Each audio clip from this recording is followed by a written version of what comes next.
भूखे को खाना, प्यासे को पानी, जय बाबा बर्फानी। तो मैं आपको बताना चाहूँगी अमरनाथ यात्रा की संपूर्ण जानकारी आपको इस वीडियो में मिलेगी कि कैसे रजिस्ट्रेशन करवाना होता है, क्या क्या लेकर जाना होता है, क्या खर्चा आने वाला है, कहाँ रुकना होता है और क्या खाने की सुविधाएं हमें मिलती हैं। तो वीडियो में बने रहिएगा। मैं आपको बताना चाहूँगी कि सबसे पहले आपको रजिस्ट्रेशन कराने होते हैं, जो कि आपको वेबसाइट पे मिल जाते हैं। तो वेबसाइट आपको डिस्क्रिप्शन बॉक्स में मिल जाएगी, जो हमने डाल दी है। फरवरी से लेके मार्च के बीच में आप चेक करते रहिएगा।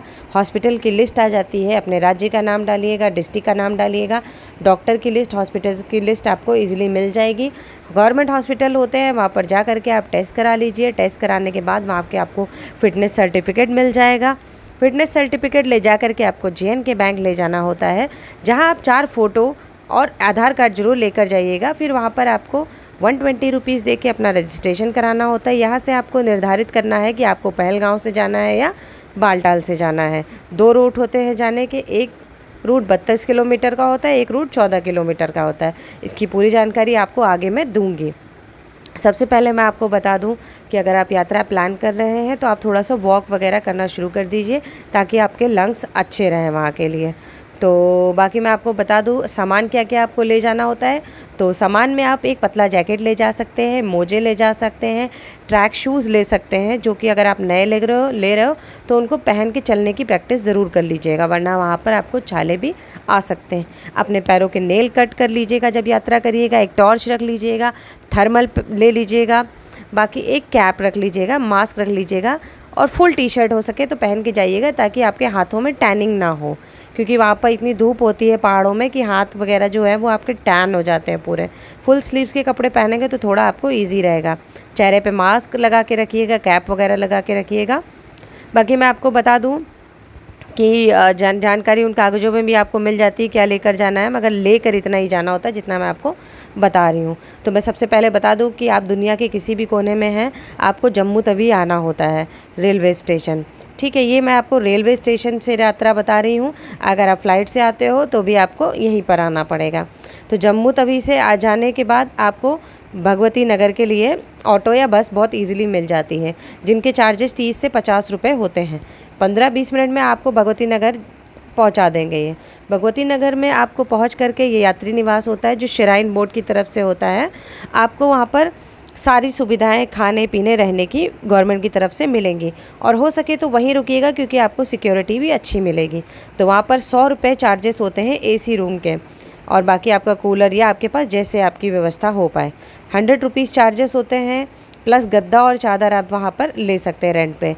सिम ले लीजिएगा वहाँ पर पहुँचते ही, जो 200 से 300 रुपये का सिम मिलेगा, जो आपकी यात्रा में आपके लिए थोड़ा घर से संपर्क करने में आराम रहेगी आपको।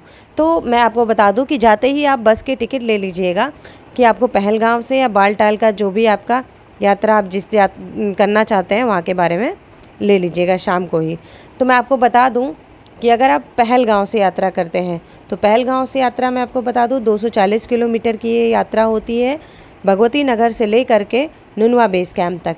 नुनवा बेस कैंप में आपको ये बस ले जा कर के छोड़ देती है, जो कि सुबह 4 बजे चलती है और 7 घंटे में करीब आपको पहुंचा देती है नुनवा बेस कैंप में।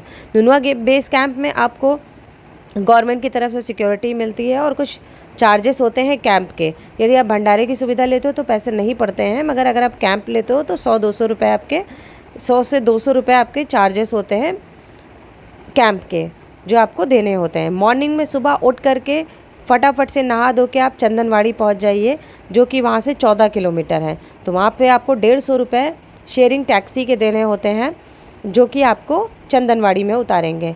चंदनवाड़ी में मतलब कैसे भी करके आप 8 बजे पहुंच जाइए, क्योंकि आपको वहां से पैदल या कैसे भी यात्रा शुरू करनी है शेषनाग के लिए। तो वहाँ पर आप जो आपको गेट पास मिला था वहाँ पर आपको दिखाना होता है, तो उसको भूलिएगा मत, प्लीज़ उसको साथ ही रखिएगा अभी तक। तो वहाँ पर आपका गेट पास जमा हो जाता है और यहाँ से यात्रा आपकी प्रारंभ हो जाती है। तो चंदनवाड़ी से यात्रा आपकी पहले दिन होगी शेषनाग तक, जो 12 किलोमीटर होती है। यदि आप यात्रा 12 किलोमीटर की बहुत तेज़ी में कर लेते हैं तो 2 ही बजे अगर आप पार कर लेते हैं उसको, तो आप पंचतरनी के लिए यात्रा कर सकते हैं।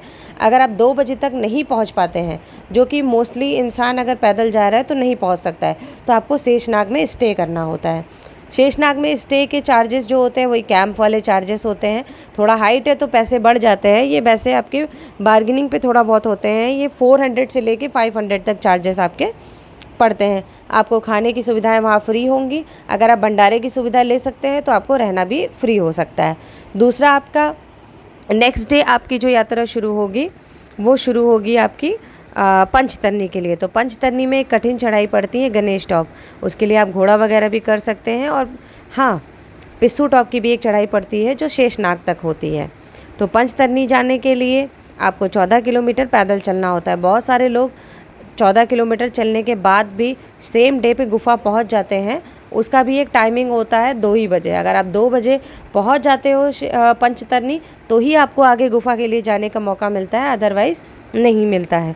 तो अगर आप 14 किलोमीटर पैदल जा रहे हैं तो जाहिर सी बात है आप पंचतरनी तक ही पहुंच पाएंगे। तो पंचतरनी में आप फिर रुकेंगे, स्टे करेंगे, तो वहाँ पे भी कैंप के चार्जेस थोड़े से हाइट ज़्यादा होगी। तो 400 to 500 यहाँ भी चार्जेस होते हैं। हो सकता है थोड़ा ज़्यादा भी आपको चार्जेस समय के हिसाब से मिले। तो मैं आपको बताना चाहूँगी, अगर आप भंडारे की सुविधा लेंगे फिर से तो आपको थोड़ा सा फ्री हो जाएगा। बाकी खाने पीने का आपको यहाँ भी कोई भी पैसा नहीं देना है। फिर नेक्स्ट डे आप जा सकते हो गुफा पे, आराम से आप दर्शन करिए। 6 किलोमीटर की यात्रा होगी। 6 किलोमीटर में आपको मतलब पहुँचते पहुँचते 10 से 11-12 बज जाएगा। फिर आप शाम को भी दर्शन करिए, सुबह भी दर्शन करिए, उस दिन वहीं स्टे करिए। अगर आप बहुत जल्दी सुबह पहुँच जा रहे हैं तो आप स्टे मत करिए भाई, बालटाल के लिए वापस हो जाइए। मगर मैं आपको कहूँगी कि आप गुफा पे रुकिए, वहाँ पे थोड़ा बहुत कैंप वगैरह ले लीजिए और शाम की आरती का भी लुत्फ़ उठाइए। नेक्स्ट डे आप 14 किलोमीटर चाहे तो बालटाल से वापस आ सकते हैं, या तो फिर आप उसी रास्ते से, जिस रास्ते से गए उस रास्ते से भी वापस आ सकते हैं, ये आपके ऊपर है। अगर आप बालटाल से वापस आते हैं तो 14 किलोमीटर पड़ता है और आप वापस आ जाएंगे। अब नेक्स्ट मैं आपको बताना चाहूँगी कि बालटाल के बारे में। तो सबसे पहले मैं आपको बता दूं कि बालटाल जाने के लिए भी रात में ही आपको बस का टिकट ले लेना होता है, और वो 12 घंटे लगते हैं बस से। 12 से 13 घंटे भी हो सकते हैं, 14 घंटे भी हो सकते हैं। 340 किलोमीटर भगवती नगर से पड़ता है बालटाल, जो कि हाइट पे है काफ़ी। और इसका जो किराया होता है वो 700 रुपये से ले करके 800 रुपये तक का बस का किराया होता है, जैसी आप बस की सुविधा लें। बाकी अगर आप अपने साधन से भी जा रहे हो तो भी आपको भगवती नगर में ही रजिस्ट्रेशन कराना पड़ेगा। अब बालटाल से जाने के लिए सीधे आप बालटाल चले जाएंगे। बालटाल में एक रात रुकेंगे तो वहाँ पे 100 से लेकर के 300 रुपये तक चार्जेस होते हैं। ये पर हेड में चार्जेस आपको बता रही हूँ। उसके बाद आप गुफा पहुँच जाएंगे, गुफा पे दर्शन करिए। नेक्स्ट डे आप यात्रा प्रारंभ गुफा पे भी रुक सकते हैं।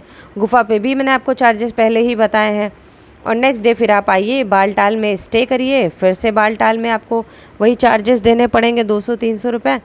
उसके बाद आप बालटाल से रात में ही टिकट परचेज़ कर लीजिएगा बसेस के, ताकि आपको नेक्स्ट डे आराम रहे और आपको फटाक से सुबह बस मिल जाए। तो वापसी का भी इतना ही किराया रहेगा, 700 से 800 रुपये बालटाल से भगवती नगर का। कोई भी जानकारी आपको नहीं समझ में आई यहाँ तक तो आप मुझसे पूछ सकते हैं। ये पूरे ट्रैक में आपको खर्चा जो है वो थोड़ा पहलगांव से ज़्यादा आएगा, और 5 रातें और 5 दिन वहाँ पर आपको बिताने पड़ेंगे। ये मैंने पहलगांव के बारे में बताया। मगर बालटाल में यही आपको 3 रातें बितानी पड़ सकती हैं, 3 दिन बिताने पड़ सकते हैं। यानी कि कहीं ना कहीं देखा जाए, ये मैंने जो बात करी है वो सिर्फ भगवती नगर से लेकर के भगवती नगर तक की है। इसके बाद आप कहाँ जाते हैं, कहाँ घूमते हैं, ये दिन काउंट नहीं होते हैं।